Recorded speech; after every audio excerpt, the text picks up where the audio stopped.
옐런 그린스펀 전 연준 의장이 자신이 경험한 최악의 사태라고 했던 사건이 있습니다. 바로 롱텀 캐피털 매니지먼트 사태입니다. 롱텀 캐피털 매니지먼트는 하버드와 MIT 출신의 금융 천재들이 모여서 만든 혁신적인 헤지 펀드였습니다. 이 승승장구하던 이 펀드가 투자한 곳이 바로 러시아 국채였는데요.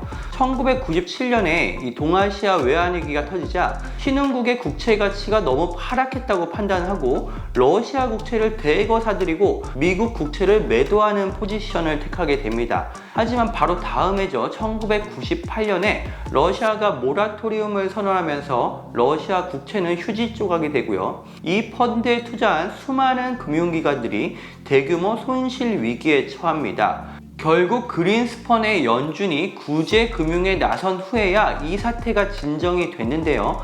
러시아라는 나라의 경제 위기가 세계 금융시장으로 전이됐던 하나의 사건이었습니다.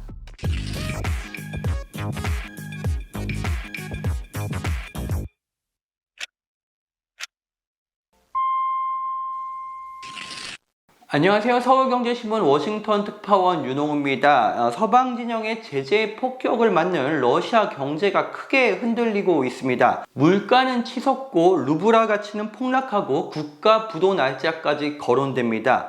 게다가 우크라이나 전쟁은 점점 수렁 속으로 빠져들고 있습니다. 탈출구가 보이질 않는다는 겁니다. 문제는 이 경제 위기는 과연 러시아에서 끝날 것이냐는 겁니다. 세계 경제가 워낙에 촘촘히 연결돼 있고 러시아는 세계 3대 산유국입니다. 예상치 못한 곳에서 충격이 발생할 수 있다는 우려가 끊이질 않는데요.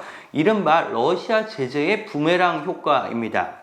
우선 눈에 확연히 보이는 리스크는 공급망입니다. 폭스바겐이나 BMW의 유럽 공장들이 멈춰서고 있습니다. 포르쉐는 전기차 타이칸 생산을 일시적으로 중단한다 이렇게 발표를 했습니다. 우크라이나에서 생산되는 핵심 부품인 와이어링 하니스 공급이 끊겼기 때문입니다. 여기에 러시아와 우크라이나에서는 알루미늄, 강철, 백금, 크롬 이런 금속들이 상당히 많이 생산되는데요. 이 공급이 원활하지 않다 보니 유럽의 제조업체들이 당장 타격을 받는 겁니다. 감자칩을 만드는 회사들까지도 비상이라고 하는데요. 러시아와 우크라이나에서 생산되는 해바라기 씨 공급이 불안하고 이 해바라기 씨 기름 공급이 원활하지 않기 때문입니다. 여기에 유가 상승이 운송 비용을 높이고 있습니다. 2월 말 2주 동안만 유가가 25%가량이 올랐습니다. 이 비용은 고스란히 해운, 항공 등 운송 비용으로 전이됩니다.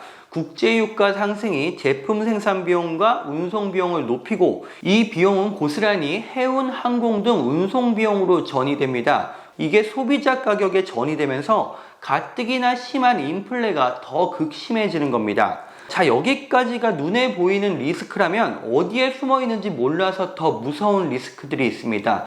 바로 금융위기, 외환위기입니다. 미국이 러시아를 국제결제망에서 퇴출하고 러시아산 원유에 대한 금수 조치까지 단행을 했습니다.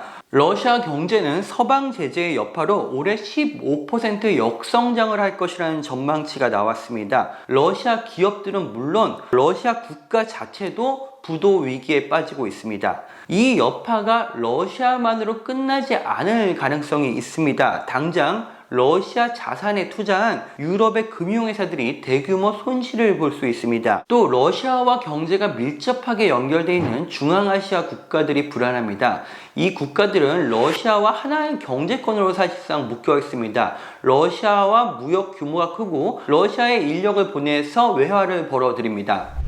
그래서 러시아 루블화 가치가 떨어지면 중앙아시아 국가들의 통화 가치도 떨어집니다. 때문에 카자흐스탄은 우크라이나 전쟁 이후 바로 금리를 올려서 환율 방어에 나서기도 했습니다. 다른 신흥국들에서도 이상 신호가 나올 수 있습니다. 러시아와 우크라이나에서 생산되는 밀 수출이 줄면서 곡물 가격이 폭등하고 있습니다. 이건 곡물 수입이 많은 신흥국의 부채 위험을 높일 수밖에 없습니다. 게다가 지금 미국이 본격적으로 금리를 올리기 시작했는데요. 글로벌 유동성이 신흥국을 이탈해서 안전자산으로 쏠릴 가능성이 더 커지고 있습니다.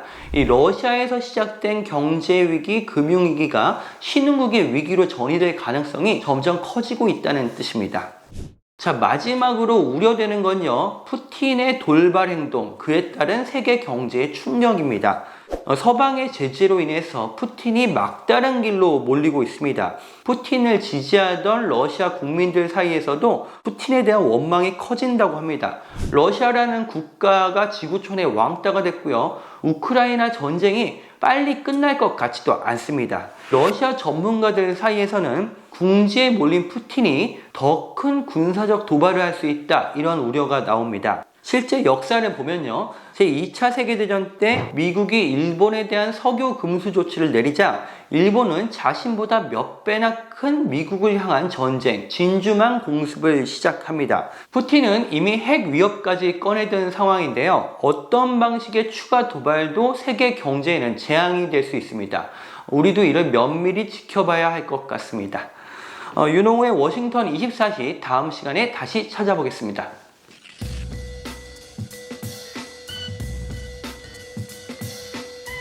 이번 편이 도움이 되셨다면 좋아요와 구독 부탁드리겠습니다. 알림 설정까지 해두시면 다음 편도 놓치지 않으실 수 있습니다.